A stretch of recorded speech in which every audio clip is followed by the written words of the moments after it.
Welcome to this life-changing video. Let me ask you a few questions. Have you ever met someone, heard their name, and then forgotten it just 5 seconds later? Have you ever studied for hours and hours, but when you sit down for the exam, your mind goes completely blank? Do you ever walk into a room in your house, stop, and realize you have no idea why you were there?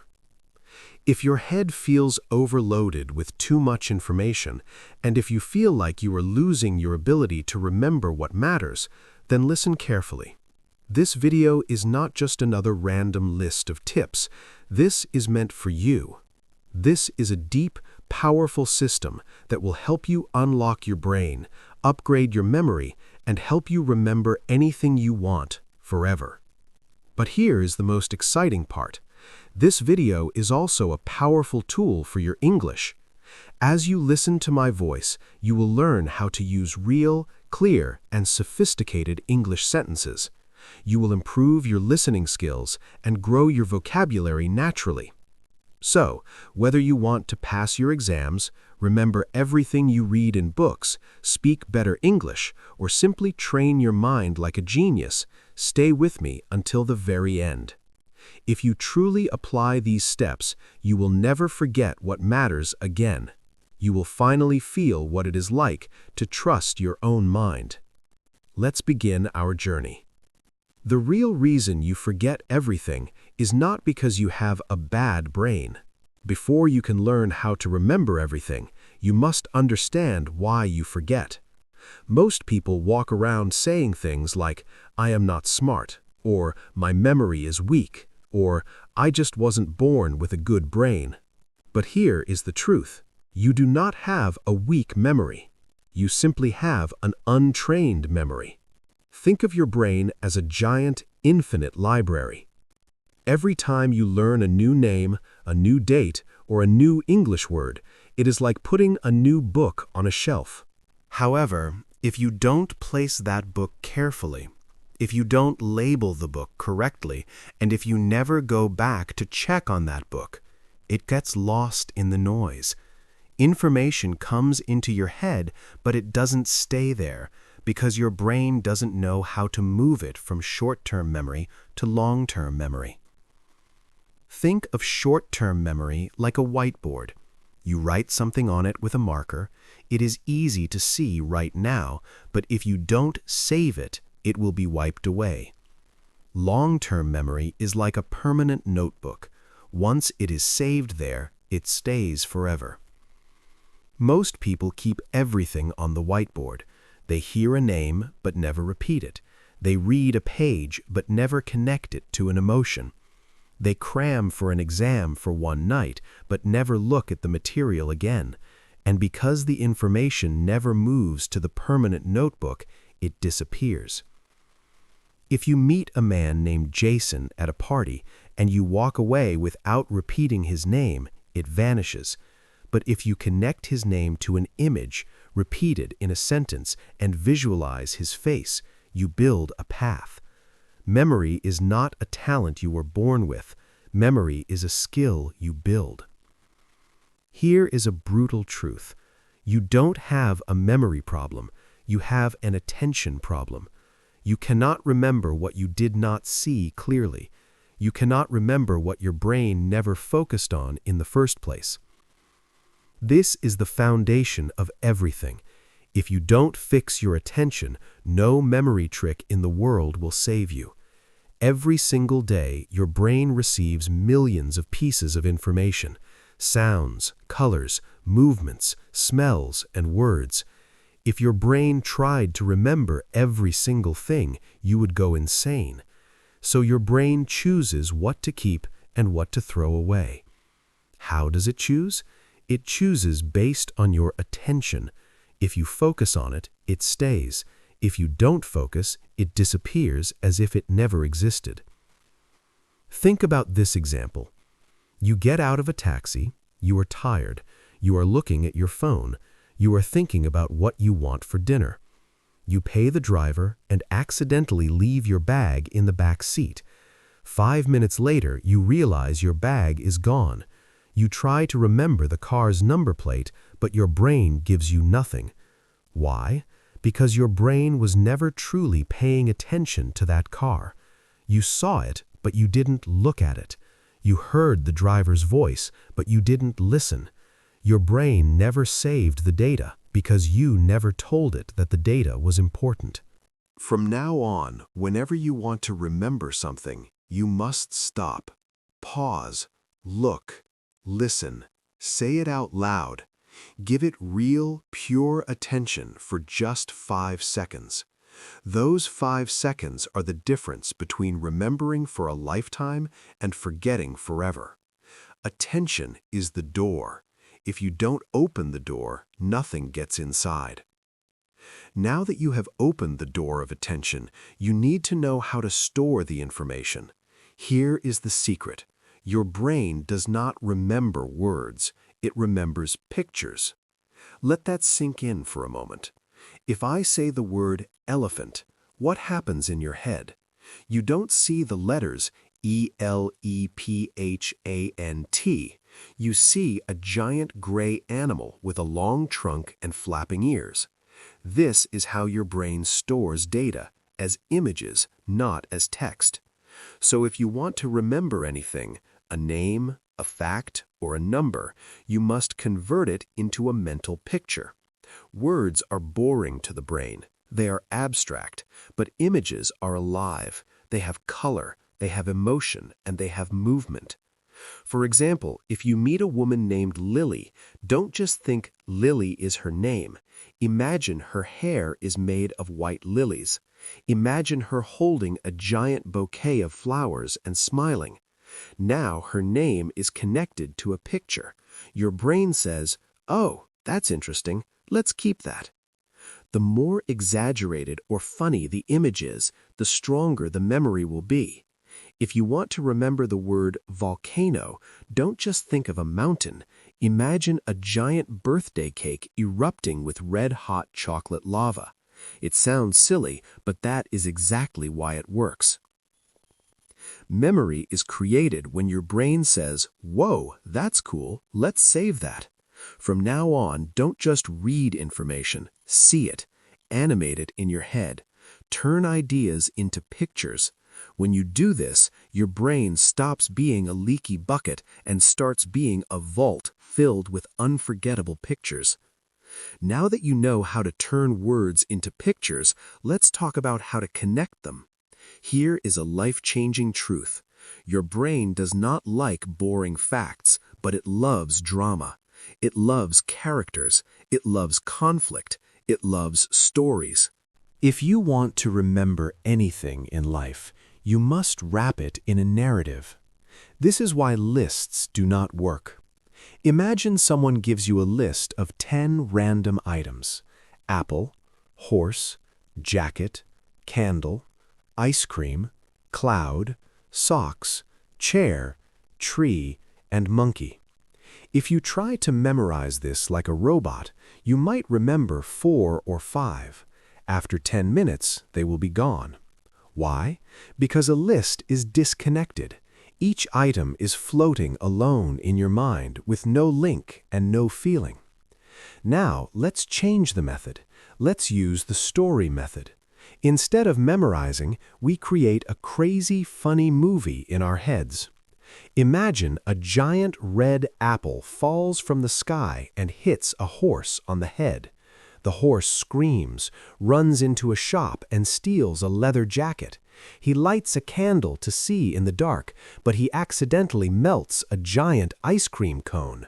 The ice cream explodes into a white cloud that starts raining colorful socks. One sock lands on a wooden chair, which suddenly grows into a tall tree, and from that tree, a laughing monkey swings down and gives you a thumbs up. Pause for a moment. Close your eyes. If you repeat that story to yourself, you will remember every single item in the exact order. Why? Because it is no longer a list, it is a movie. Stories have connection. Stories have movement. Stories have emotion. This is how children remember fairy tales word for word, but forget their math lessons. Your brain holds on to surprise and imagination, not dry logic. If you want to remember your to-do list, or a complex speech, or a set of English vocabulary words, build a story. The crazier the story, the better. Give yourself permission to be weird and creative. This is not just memory improvement, it is memory liberation. Now we must address a painful truth about how we learn. Cramming for an exam for 10 hours in one night is not real learning. Memorizing a word once does not mean it is in your memory forever. To save things permanently, your brain needs time, space, and a specific type of repetition. Think of your memory like writing in the sand at the beach. You learn something today, and you write it clearly in the sand. But tomorrow the wind blows and the waves hit the shore. The writing fades. By next week, the sand is flat again and the information is gone. Scientists call this the forgetting curve. If you do not review what you learn, your brain assumes it is trash and deletes it to save space. To beat this curve, you must use spaced repetition. This is how top doctors, language experts, and memory champions master vast amounts of information. It is not about how long you study, it is about when you study. The system is simple. Learn it once. Review it after 1 hour. Review it again after 1 day. Then after 4 days. Then after 1 week. And finally, after 2 weeks. Each time you revisit the information, you are telling your brain, this is still here. This is still important. With each repetition, the writing in the sand becomes deeper. Eventually, it is no longer written in sand, it is carved into stone. For example, if you learn the English word serendipity, don't just look at it once and hope for the best. Use it in a sentence an hour later. Write a story with it the next day. Mention it to a friend a week later. After 5 or 6 spaced reviews, that word belongs to you forever. It is no longer a guest in your mind, it is a permanent resident. I want to share something so powerful that it will change your entire perspective on learning. The stronger the emotion, the deeper the memory. Think about your own life. Do you remember what clothes you wore 7 days ago? Probably not. But do you remember the day someone broke your heart? Do you remember a time you felt embarrassed in front of a large crowd? Do you remember a moment of pure joy or a compliment that made you cry? You remember those things perfectly, even if they happened 10 years ago. Why? Because your brain does not just store facts, it stores feelings. When you feel a strong emotion, a part of your brain called the amygdala sends a signal. This is vital. Store this in the vault forever. Most people fail to remember what they study because they study like robots. They don't care about the information, so the brain deletes it. If you want to remember something deeply, you must find a way to care about it. You must attach an emotion to it. If you are studying a history date, for example, the sinking of the Titanic on April 15, 1912, don't just memorize the numbers. Think about the human tragedy. Think about the musicians playing music while the ship went down. Think about the mothers holding their children. Suddenly, it is not just a date, it's a story of loss and bravery. Now, your brain will never let that date go because you felt it. Even with something boring like math formulas or English grammar, you can fake an emotion. Make it funny, make it frustrating. Connected to a person you love or a goal you are desperate to achieve. If the information is alive with feeling, it will never die in your memory. Now, I want to reveal one of the most underrated secrets of the human mind. If you want to remember something forever, you must teach it. You should not wait until next week or next month. You should teach it immediately, right after you learn it. When you learn something new, you are a receiver. Information is coming into you. But when you teach that same information to another person, you transform. You become a creator. You stop being a student and you start becoming a master.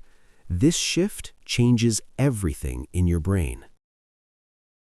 When you prepare to teach someone, your brain is forced to do three very difficult things. First, it must recall the information clearly. Second, it must organize that information logically so someone else can understand it. Third, it must translate that information into your own words. This process forces your brain to rebuild the knowledge from the inside out. And anything that your brain can rebuild, it will never forget. It is like carving the information into a stone wall. You might ask, but who can I teach? You do not need to be a professional teacher in a classroom. You can explain what you learned to a friend over coffee. You can speak out loud to yourself in front of a mirror. You can record a voice note on your phone as if you are explaining the topic to a student. You can even write a post on social media sharing your new knowledge. The point is not the audience. The point is the action of teaching. Students who study a topic and then teach it to others perform 90% better on tests than those who just read. Teaching is not the end of learning. Teaching is the highest form of learning. This next technique is legendary.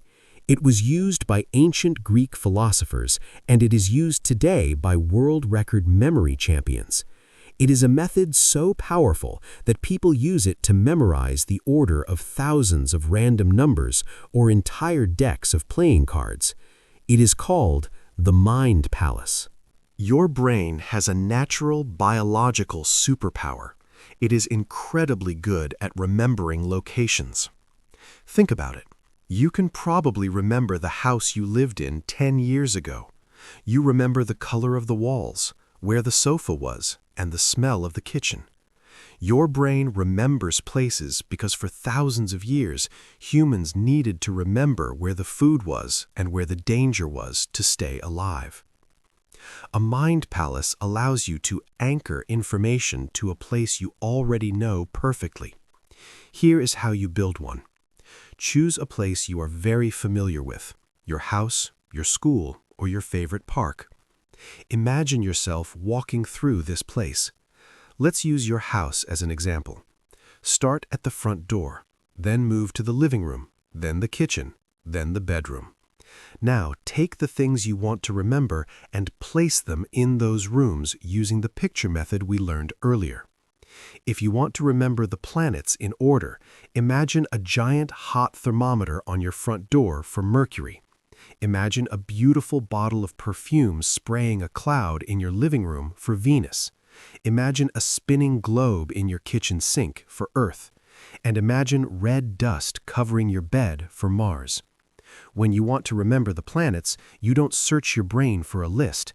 Instead, you simply take a mental walk through your house. You look at the door, the living room, the kitchen, and the bed. The information is waiting there for you. Your brain associates the physical space with the memory, making it nearly impossible to forget. The Mind Palace gives your brain the structure it loves. There is a secret about your brain that schools never teach you, but it is scientifically proven. What you do in the last 10 minutes before you go to sleep can change your life. Your brain has a special power at night. When you sleep, your brain is not resting, it is working. It is like a librarian who goes through all the books you opened during the day.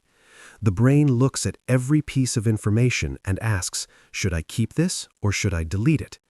Your brain decides what to keep based on three things: repetition, emotion, and timing. If you review something right before you go to sleep, you are sending a loud, clear signal to your brain. This is important. Save this in the long-term vault. Most people spend their last 10 minutes of the day scrolling through social media. They watch random videos, look at memes, and read bad news. Their brain says, Oh, I guess these funny videos are the most important thing, and it saves those while deleting the English vocabulary or the work project you studied earlier that afternoon. Reduce your routine. Before you go to bed, put your phone away. Take 5 minutes to sit in silence and review the most important things you learned that day. Whisper them to yourself. Visualize the pictures you created. Feel proud of your progress. Then go to sleep. While you are dreaming, your brain will be busy moving that information into your permanent memory. You will wake up the next morning with a stronger, clearer mind. This is a hidden weapon that the masters of memory use every single night. It requires no extra time, only a change in your habits. There is a simple reason why we forget what we read, forget what we hear, and forget what we see, but we almost never forget what we write. It is because writing activates your brain in a completely different way than any other action. Think of writing as the save button of your soul. When you hear a new English word or a brilliant idea, your brain is in a passive state. It says, "That sounds nice," and then it often lets the information go. But when you pick up a pen and write that information down with your own hand, your brain becomes active. It wakes up. Writing forces you to slow your thinking down. You cannot write as fast as you can speak or type. This slowness is actually a superpower. It forces you to organize your thoughts and feel the shape of the information. Scientists have found that the physical and mental connection between your hand and your memory is incredibly strong. Typing on a keyboard is fast, but it is mechanical. Your fingers move in the same way for every letter. But when you write by hand, every letter has a unique movement. This physical action builds deeper pathways in your brain. If you don't write it, the information stays floating in your mind like a ghost. If you do write it, the information lands, locks, and lasts. Don't just highlight sentences in a book. Don't just take a screenshot of a new vocabulary list. Grab a notebook, write the word, write the meaning, write a personal sentence about your life. By the time you finish writing, you have already started the process of long-term storage. One notebook written with love and attention is worth more than 1,000 videos watched without action. Most people make a huge mistake when they try to learn. They read the same page again and again. They look at the answer and say, "I understand this, I have it." But understanding is not the same as remembering. The real question is not, can you understand it while you are looking at it? The real question is, can you remember it when the book is closed and the answer is gone? If you cannot remember it without help, then the knowledge does not belong to you yet. This is where active recall comes in. It is the most honest memory method in the world. It is very simple. Close the book, close the app, turn off the video, and ask your brain, what did I just learn? No looking, no cheating, just you and your mind. This process of pulling the information out of your brain is like a workout. Think of it like going to the gym. Reading a book is like watching someone else lift weights. You might understand how they are doing it, but your own muscles will not grow. Active recall is you lifting the weight yourself. At first, it will be hard. You will struggle. You will only remember a small part of the lesson. That is okay. That struggle is exactly where the learning happens. Every time you fight to remember a word or a fact, you are making that memory 10 times stronger. Do not be afraid of the silence. Do not be afraid of the effort. The harder you work to recall the information today, the easier it will be to remember it tomorrow. We have reached the final step, and it is perhaps the most important discipline for the modern world. Your brain is not meant to carry everything. It is meant to carry only what matters. Right now, your brain is likely overloaded. It is full of noise, junk, and information that does not belong in your life. You are not forgetting because you are lazy, you are forgetting because your mind is cluttered. If your mental glass is already full of dirty water, you cannot pour in the clean water of knowledge. Think about your morning. Do you scroll through social media before your feet even touch the floor? Do you absorb 100 opinions from strangers before you have even had breakfast? By 9 a.m., your brain is already exhausted. It has seen too many memes, heard too much news, and watched too many useless videos. The mind is a garden, not a dump. If you allow the weeds of distraction to grow wild, they will choke the flowers of your dreams. To have a great memory, you must have great boundaries. You must be ruthless about what you allow into your mind. How do you protect your garden? Start your day in silence. Give your brain at least 30 minutes of peace before you touch your phone. Practice digital fasting. Take 1 hour every day where you have no technology, just you, your notebook, and your thoughts. You wouldn't allow a stranger to sleep in your bedroom. Why would you allow random internet noise to live rent-free in your brain? Make space for what matters. When your mind is clear, your memory becomes a powerful, organized vault. We have walked through the 12 steps to memory mastery. We have learned to build a library, open the door of attention, create mental pictures, tell stories, and protect our focus. But let me remind you of one final thing. Knowing these steps is not enough. You must live them. You must practice them every single day. Real memory is not about being born a genius. It is about the small decisions you make. Do you write it down? Do you teach it to a friend? Do you review it before you sleep? This video was not just a gift for your memory, it was a journey for your English. Every sentence you heard today has helped you become more fluent, more confident, and more capable. You have improved your mind and your language at the same time. If you loved this journey, and if you want more content that makes you smarter, stronger, and more fluent, then join us on this path. Subscribe and stay connected. On this channel, we don't just learn English, we become the best version of ourselves. Your mind is a treasure. You have the keys now. Go and make your life and your memory unforgettable. I will see you in the next video. Stay strong.